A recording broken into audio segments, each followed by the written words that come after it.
So how's everybody doing? Good weekend? Good. Yep. Long weekend for you guys. Yep. So last week we looked at a couple of different things. We've been trying to analyze or increase our vocabulary. And in one of those doing is, sorry, this is Marshall. I gotta help him out. Marshall, what's up? Hello. All right, it's not working. All right, so we work on building our vocabulary. And another interruption from. All right, so we're building our vocabulary. We looked at prefixes, suffixes. We looked at affixes, which are those I just described them, as well as Greek and Latin roots. So if you have not spent time on IXL.com doing that, please do. Take your time to do that. Let me get Marshall down here. Marshall is in.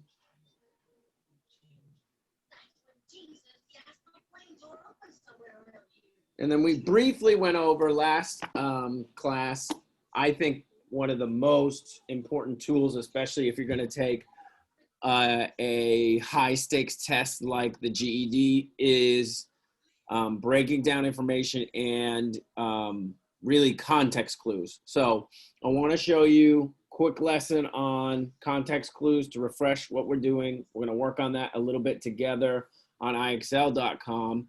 And then if we get into Newsy LA, we will be able to do that. Please try and get, I see people are working on Newsy LA a little bit more as well, which is good. Again, you can choose to do the articles that are assigned, or you can choose to read your own. Some of you are choosing to do that. We did go over the checks and balances together on a video. Check that out on YouTube. If you just go over that while you're looking at the Newsy LA, you really don't have to do anything except for, I want you to learn how to break down the information like we did in class. It would be pretty important for you to do so. And I think you, spending some time on that, you'll do very well on the actual little, they have a little 4-question test at the end. So let's look at this YouTube thing real quick. And we are going to screen share to, bingo. Okay. So we are looking at, watch video. You can see what I can see, right? Yeah. Okay, sweet. I'll turn this up for you.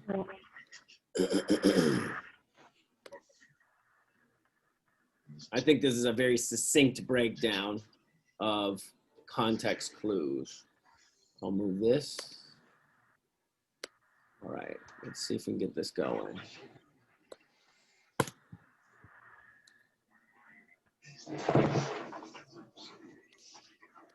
In this lesson, we'll be exploring how to identify the meaning of a word by using the sentence or passage that the word is located in.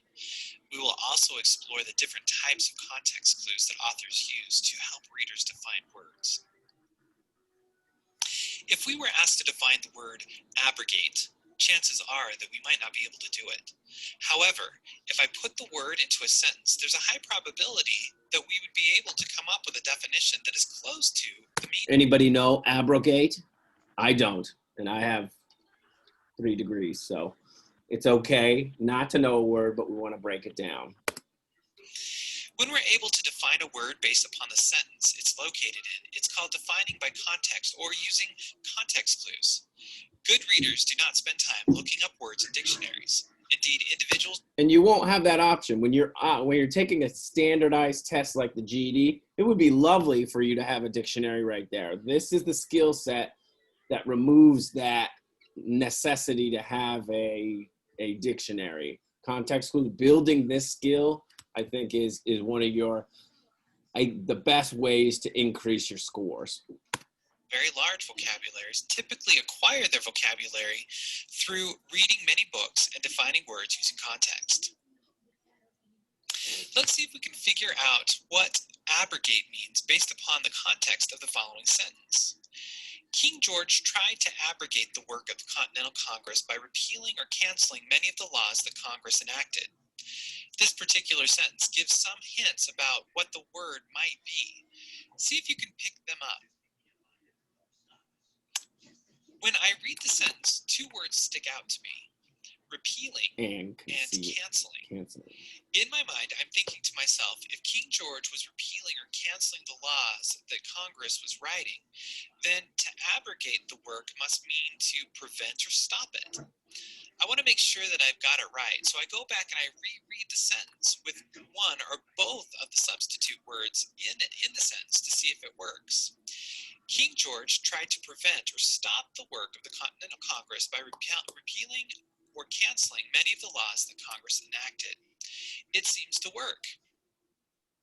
If I were to look up the word in a dictionary, I would discover that the word abrogate means to revoke. So I wasn't that far off. I defined the word without needing to stop reading and look the word up. So why context clues? Why not just look up the word's meaning in a dictionary? Anytime we interrupt the flow of information going into our minds, whether it's due to something distracting us or stopping to look up a word in the glossary of the dictionary, we lose concentration, which impacts our comprehension. It also takes us longer to read. By using context clues, we save ourselves time. We're able to remain focused while we read and increase our working vocabulary at the same time. When we define a word based upon the sentence or passage it appears in, we actually learn both what it means and how the word is used in writing. Learning words in context is far better than learning them by trying to memorize what the definitions are. To become really good at defining unfamiliar words you encounter in your reading, it is helpful to understand that most context clues can be categorized into one of 5 different types: definitions, examples, synonyms, antonyms, and inferences. We're going to explore each one of these in more detail. Let's start with definition. This is the easiest of all the types of context clues, as the author gives you the definition to the word right after the word appears in text. For example, a haberdashery, which is a store that sells men's clothing, is becoming more and more common today. There it is, right after the word, a perfect definition. The definition context clue is often used in textbooks to help students learn necessary content words easily. The next type of context clue is examples. This is where the author will use an unfamiliar word and then provide you an example of what that word is. Take a look at this sentence, again using haberdashery. Haberdasheries, such as Joe A. Banks and Men's Warehouse, are becoming more common today. The unfamiliar word appears, then the author gives us 2 examples of what that is. I know what Men's Warehouse is. It's a men's clothing store that sells both formal and leisure wear. So I know that a haberdashery must be a men's clothing store. Typically, when this type of context clue is used, there will be a clue word or phrase used to signal that you're going to be given examples. Can you spot it? Such as is the signal phrase used in this sentence. But authors will oftentimes use, for example, for instance, or including, just to name a few. Another excellent type of context clue is that of synonyms, or as it's sometimes called, restatement. A synonym is a word that means the same thing as another word. When an author uses this type of clue, he'll provide a synonym in the sentence or passage related to the unfamiliar word. This type of clue does not have a signal word or phrase to tell you that the author is giving you a synonym, so they can be a little tricky, but usually they're very obvious. Let's take a look at an example. Lou was sent to the haberdashery to find a new suit, dress shirt, and shoes to wear to his uncle's wedding.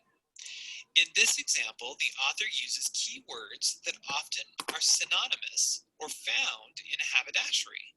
Can you spot them? New suit, dress shirt, and shoes are all found at a men's store. So a haberdashery must be a store that sells men's clothing. We can also figure out, based upon the context of the sentence, that it must sell formal wear based upon the type of clothing listed and the event that Lou is going to attend. Frequently, authors will provide an antonym, Or the a word that opposite. means the opposite from another word, or a contrasting phrase for an unfamiliar word in the same sentence or passage to help the reader figure out the meaning. Like the example context clues, authors will typically use a signal word or phrase to tell the reader that they're doing this. These phrases are, however, but, yet, on the other hand, instead of, and in contrast, just to name a few. Let's take a look at the example. Lou's girlfriend was familiar with where to find things at the small boutique she frequented. However, she was lost trying to help Lou buy a suit at the haberdashery. We first look for a signal word which is in the sentence. In this sentence, it's however. We then have two words on either side of the signal word that are playing opposites of each other. Can you see them? You got it. Boutique and haberdashery. I know that a boutique is a store for women, so a haberdashery must be a store for men. The last type of context clue is that of inference. It is also referred to as context from the general sense of a sentence or passage. Sometimes an author will paint a picture of what a word means, but never really come out and tell you what the meaning is. Instead, we have to read between the lines and figure it out based upon all the information given. In other words, we have to infer what the word means based upon the whole sentence or passage. There are no signal words in this type of clue. And so we're kind of left to figure it out based upon the words that the author does give us. Oftentimes, you will need to look at the sentence with the unfamiliar word in it, as well as the sentence before and after it. This type of context clue is very common, especially in narrative text and in essays. Let's try an example. The haberdashery was one of Lou's favorite places. He loved to shop for nice suits. The people who worked there were so kind and helpful. In this passage, we are given several clues about what haberdashery means, but it doesn't come out and say what it is. Instead, our mind must fill in the missing pieces and infer what it must be. We know it's a place and that they must sell suits. We also know that there are people who provide customer service there. So we can infer that a haberdashery must be a place to buy suits. We're not too far off. Those are the 5 basic types of context clues. I encourage you to practice defining words in context as you read, because that's the best way of actually learning to identify the different types of context clues and becoming very proficient at defining words based upon context. Again, defining a word based upon context is the fastest and most efficient way of enhancing and enlarging our vocabularies. I hope this lesson has been informative and will help you as you encounter unfamiliar words as you read. All right, I'm gonna stop that. So you guys have seen this, and I will send this to you guys again. These 2 documents, I call these cheat sheets. You can see them, right? You have that context clue defined, and then the actual couple types of context clues right there. They get a little more specific with cause and effect and things like that. There's actually a little section for you to practice as well.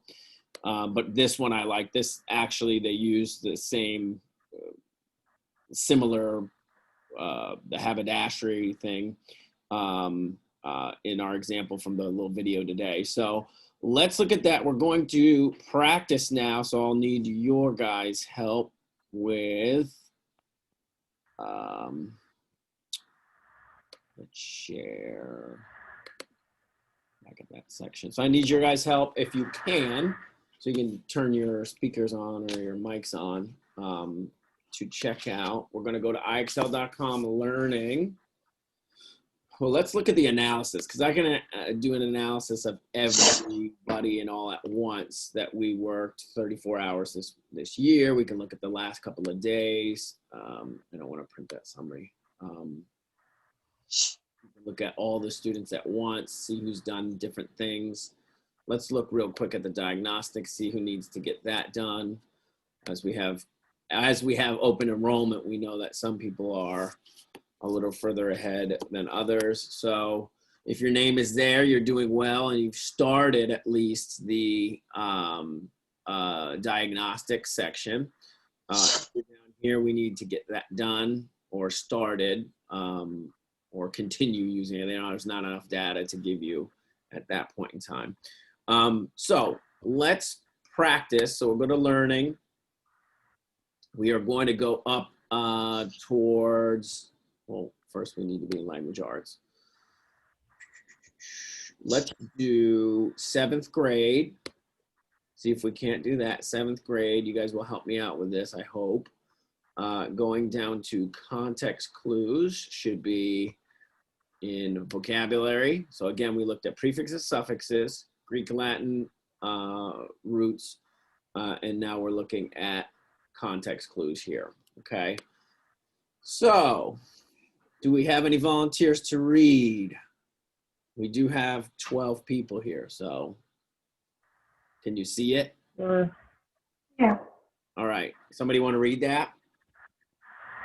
Sure, I'll read it. Awesome. For most presidential elections in the 20th century, Missouri was a reliable bellwether state between 1904 and 2004. In every election except one, the candidate favored by the voters of Missouri was ultimately elected president. In 2008 and in 2012, however, Missouri voted Republican but Democratic candidate Barack Obama. All right, so we're looking at a section or a word that means one that leads or indicates what others will do. Probably the mystery word, right? Let's see, reliable bellwether state. Let's see if that's it. Awesome, we got it. So we're looking at one word here that means produced. For most women of the 20th century, people with disabilities faced discrimination and were often kept at home. But the Americans with Disabilities Act, or ADA, passed in 1990, has wrought many changes. For example, today more places are accessible to people in wheelchairs, and many people with disabilities have been able to live independently. So, produced. Which word means produced here?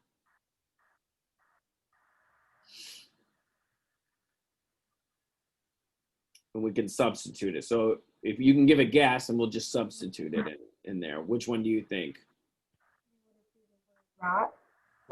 Rot, yeah. So passed in 1990 has produced. I'm just actually substituting it out like the video. Correcto. All right. Someone else want to read this one? We're looking for an irresistible force. In August, Oh, jinx. Go ahead. in August 1965, the English band called the Beatles popular culture juggernaut. With four #1 albums and ever increasing popularity, the band was on a roll. Beatlemania prevailed as the Beatles' 2-week American summer tour broke records, selling out every concert except one. Oh yeah. Beatlemania. So which one means an irresistible force?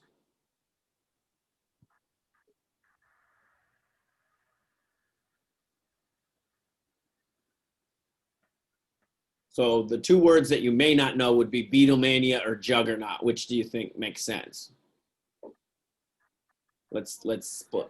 In August 1965, the English band called the Beatles was a popular cultural irresistible force, or irresistible force prevailed as, no. Let's do this one. Juggernaut. Juggernaut. Yeah, that's what I would say. Again, this is not a word you're super familiar with, which is totally fine. But if you're going to write a test, so you got to put yourself in somebody else's shoes. If you're going to write a test, your best bet is you're going to intentionally use words that are not used commonly because you want to see if they can break down that information. So this means lacking social grace. What are good manners? Opinions can vary. In days gone by, ladies were warned that revealing too much ankle when lifting their long skirts was gauche. To this day, etiquette books instruct readers on which utensils to use when eating which foods, but the basic principle behind good manners is courtesy, strive to make other people comfortable. So we're looking lacking social grace.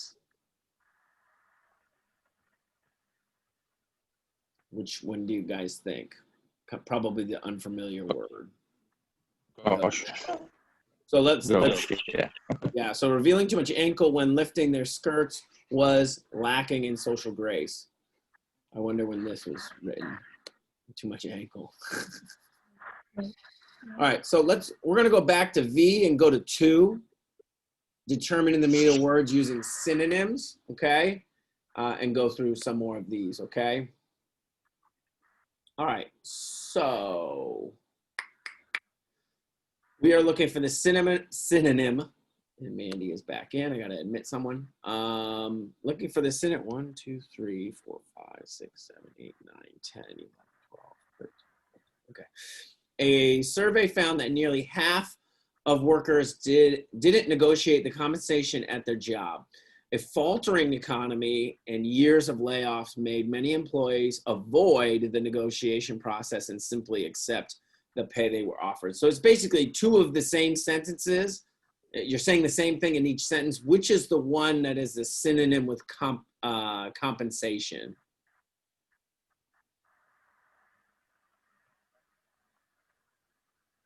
What is the same one with Pay? compensation? Yes, pay. Let's see if we've got it.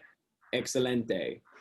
Someone want to read we just read it anyway. So we're going to look at substituting or finding the meaning here. So a survey found that nearly half of the workers did not negotiate the compensation, the money given for doing a job responsibilities, or an increase in payment. They didn't negotiate an increase in payment, job responsibilities, or money given for a job. What do you guys think? Excuse me. Money given for a job, for doing a job. Mm-hmm. Yeah. Very good. Got to click on it first. Somebody want to read the next one? Seedlings. Seedlings often grow best at a distance from their parent plant, where they can avoid competition for nutrients. As a result, plants have evolved different strategies to disperse seeds away from their parent. One such strategy is to use the wind to scatter the seeds to new locations. So we're looking at a word that's going to mean disperse. What's our best word there for disperse? Scattered. Scatter. And we could switch it and say, one such strategy is use the wind to disperse or to scatter, okay? And you can switch this one too. Different strategies to scatter seeds away from their parent. That makes total sense, okay? Now, we're gonna, again, substitute here. Strategies to disperse seeds away from their parent, to send in different directions, to break up into smaller pieces, or to cover an area completely. What's our best answer? Because it could be 2 right answers there, but what's our best answer that they mean here?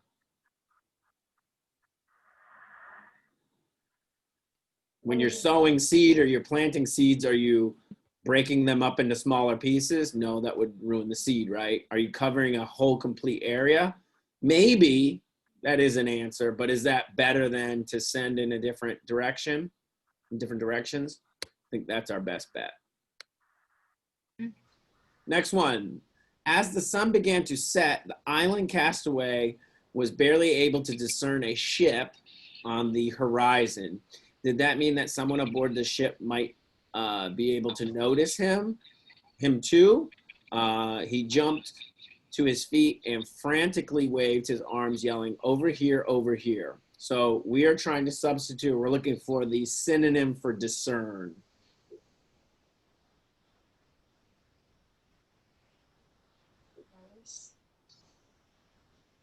Discern. He was barely able to discern a ship on the horizon. What do you guys think?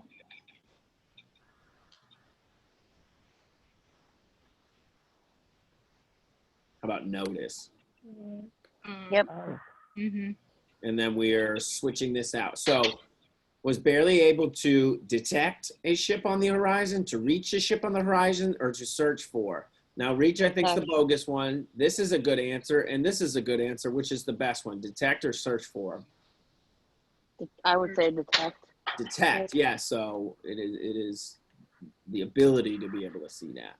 Okay, let's go back to 7th grade, that section V.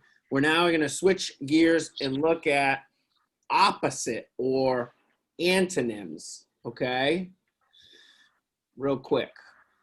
This will be the same idea, just the opposite. Okay, in Charles Dickens' A Christmas Carol, Ebenezer Scrooge, a miserly old man, spends Christmas Eve alone. That night, the ghost of his dead business partner and 3 other spirits materialize in Scrooge's home. They teach him important lessons. By the time the spirits disappear, Scrooge has decided to reform his selfish ways. So we're looking at materialize. So we're talking about the ghost. It means what? Disappear. Disappear. So if we're talking antonyms, materialize must mean appear rather than disappear. Okay. Super duper. Now we're going to switch these guys out. Now to disappear and materialize means to become, again, we're going to define here the antonym for disappear: to become present or take shape, to reach a destination, or keep doing something. Is it repetitive? Become present. Is it looking at it? You said this one? Yeah. Yeah, the first one. Very good. We got it. Like butter. All right. So don't be so conspicuous, Detective Ann Bartlett said when her partner peered out the open car window with binoculars pressed to his face. We need to stay hidden. As the subject of their investigation walked down the street, Auntie adjusted the angle of the camera on her sunglasses and snapped some photographs. Conspicuous. What is a word for conspicuous? Don't be so one way, but we need to be. Oh, we need to stay hidden. We need to stay, yeah. So that's Hidden. conspicuous is like the complete opposite of hidden. Okay, you look at, like, I'm looking at a classroom full of people. The gentleman with the pink shirt on is being super conspicuous, and the opposite of that would be somebody who's just wearing a normal color shirt. All right, so we are looking to define this. Is it a foolish? Don't be so foolish. That makes sense. Don't be so impatient. That makes sense. Don't be obvious. That makes sense. What does it? Obvious.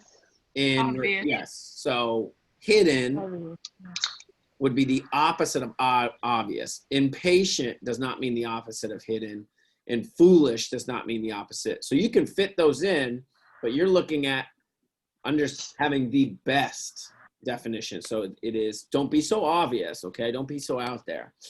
Another one.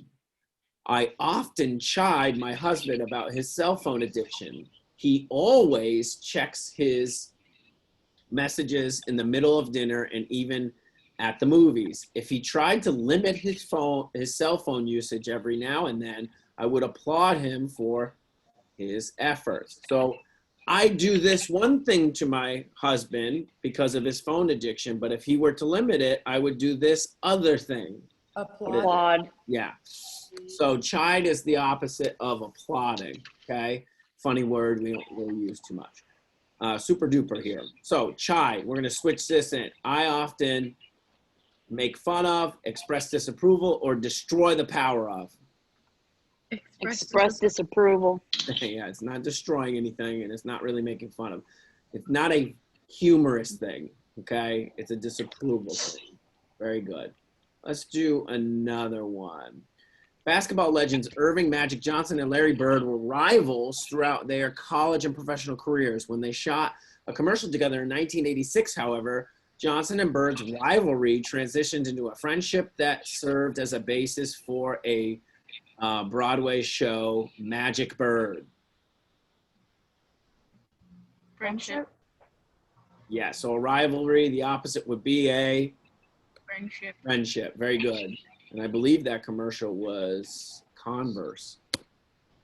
A Converse commercial. So we're trying to look at rivalry being a polite disagreement, a state of competition, or a violent encounter.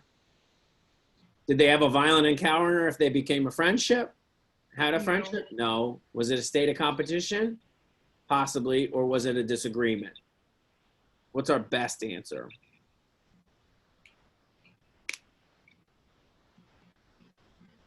What do you guys think? State of competition. Yes. State of competition. Very, very good. All right. Very good. Let's go to the last section where we are simply kind of rounding out this strategy of finding out a word here. Okay, so somebody want to read this one? I see all these hands raised. It's amazing. Digital hands.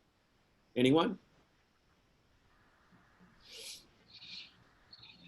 A lot of volunteers tonight.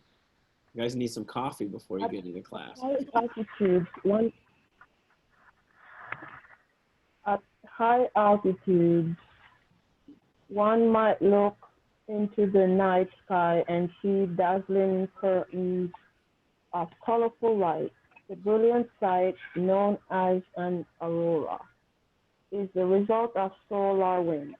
Solar winds occur when the outer layers of the sun boils off due to the intense heat. Emitting streams magnetically charged to the surface. Some of these particles end up traveling in Earth's direction. If Unimpeded? Unimpeded, these particles would have Deleterious? deleterious efforts on human health, increasing the risk of heart failures and other health problems. But Earth's magnetic poles, located near the geographic North and South Pole, create a magnetic field that protects the plants from the solar wind particles. Some of these particles, however, do manage to break free and end up colliding with oxygen and nitrogen in Earth's atmosphere. The collisions release energy, thus creating the aurora's stunning display. So we know that the aurora is a stunning display. You're looking out at night, you're seeing bright, brilliant lights. Now this mystery word, emitting streams of magnetically charged particles into the surrounding space. We're either looking at substituting emitting streams, giving off streams, surrounding streams, absorbing streams, or destroying streams of magnetically charged particles into surrounding space. Which do you guys think? Giving off. So giving off is our best answer, okay? Some of these sort of make sense, but in the context of these two big paragraphs, it's giving off, okay? Giving off that light. Wonderful. And we are, oh, it's looking to see why we chose that thing. So we look in the night sky, solar winds, intense heat emitting steam. So we're looking at maybe that one, looking into the night sky. No, colorful light. No, it is boil off. Why? And this is a good example of why you can go through this and look and see why it is one way versus the other. The solar winds occur when the outer layers of the sun boil off due to intense heat emitting. The underlying text helps you understand emitting by means give off. Okay, very good. Got it. Wonderful. All right, so at high altitudes, one might look into the sky and see dazzling currents. So we're looking at literally the same article here. We're looking at this mystery word deleterious. If unimpeded, these particles would have deleterious effects on human health. Is that a positive or a negative word? Deleterious. Looks like a Especially negative.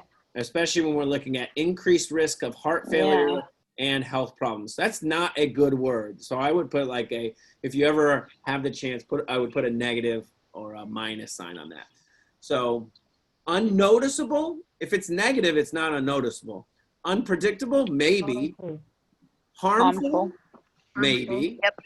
Or is it contagious? Now, if I have heart failure, will you have heart failure? No. No, if you get around me. So these two are bogus, stupid ones. And then we have two possibilities. Which is our better answer, though? We'll read it again. If unimpeded, these particles would have unpredictable effects on human health, increasing the risk of heart failure and health problems, or harmful. Harmful. Yeah. I'm going with harmful. That's tough, though. That's a very good option as well. This is why you when you're answering a question, you take your time and don't just jump into one that you feel is correct for whatever reason.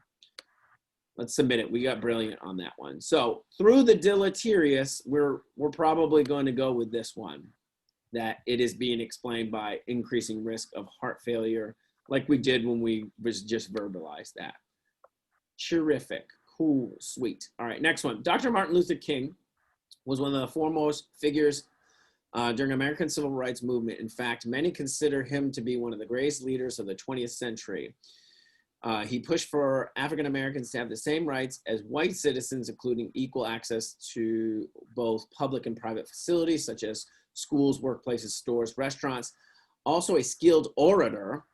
Okay, that's the mystery word right now. Dr. King is perhaps best known for his I Have a Dream speech, which he delivered during the March on Washington in 1963.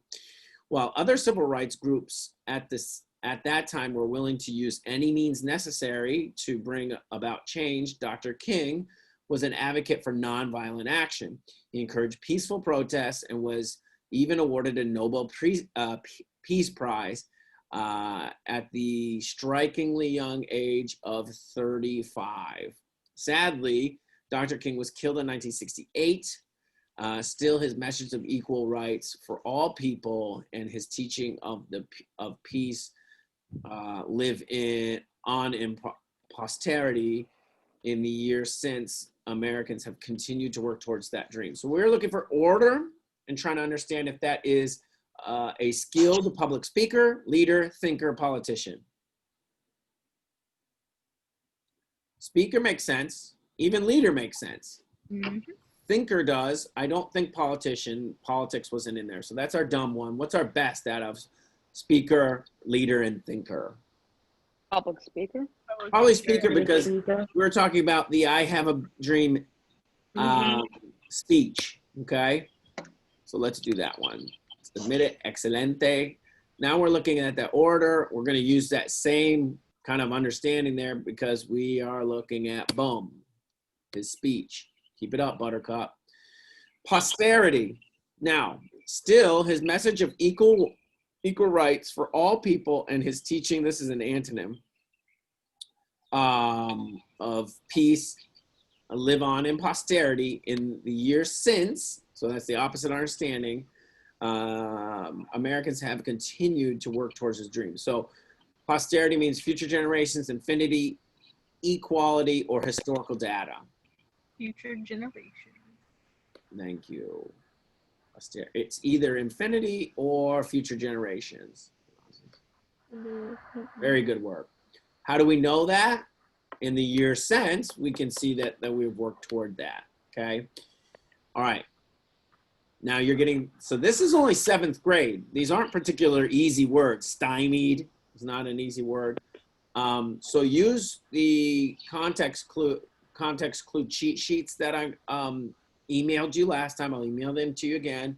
Also giving you practice, whether you like doing the practice on the worksheets that I give you or looking at language arts and going to that, going this particular section at whatever grade. Let's even look at the 12th grade, see if they have 12th grade. Sometimes they don't. Looking down to, I guess our section there would be analogies, okay, which would be similar. In context clues here, S is 12th grade. So we're looking at a little more difficult vocabulary through here. Seismic, and this is having to do with looking at science and technical subjects. So you're gonna look at that. I do want to, and you can still see this, right? Yeah. We look at a bunch of articles here. This is just the content looked at today. We're looking at clouds in Venus that are apparently have some sort of sign of life. That's a current event that was on the news actually Monday morning. We look at some social studies. We looked at the 9/11 attacks. I assigned that one, okay? Those of you who want to look at that. I also looked at and assigned this afternoon lightning and thunder. What causes lightning and thunder? There's a special license. I don't know why it says that. I have the special license. Anyways, that section, I just need to sign it. Those of you who are not on Newsy LA, I'm gonna stop us in the next couple of minutes and you can ask me any questions or anything like that. But we are looking at this particular document that I assigned. Go to the assignment.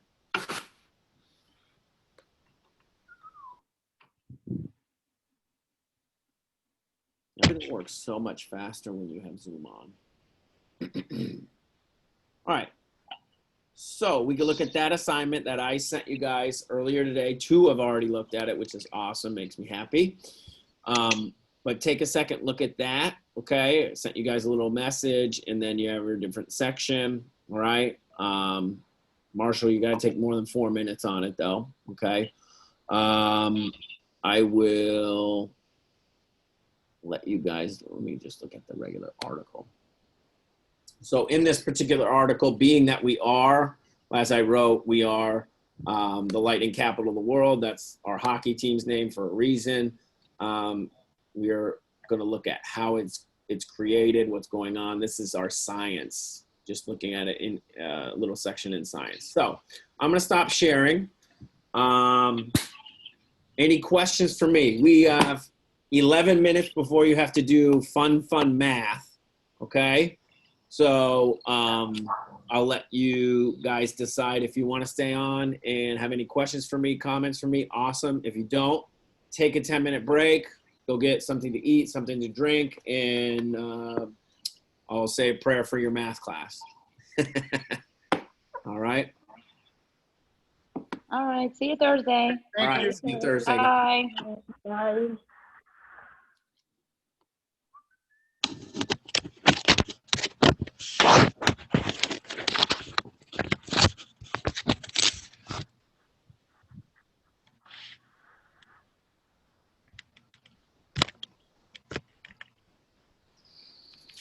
So you guys have any questions, comments, anything?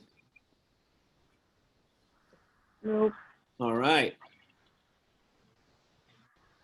I did all my, well, not all my, but all my practice tests. It was so close. Oh, did you? Yeah. What'd you get? I What'd you emailed- score? I emailed you. Oh, the 142. You emailed me that?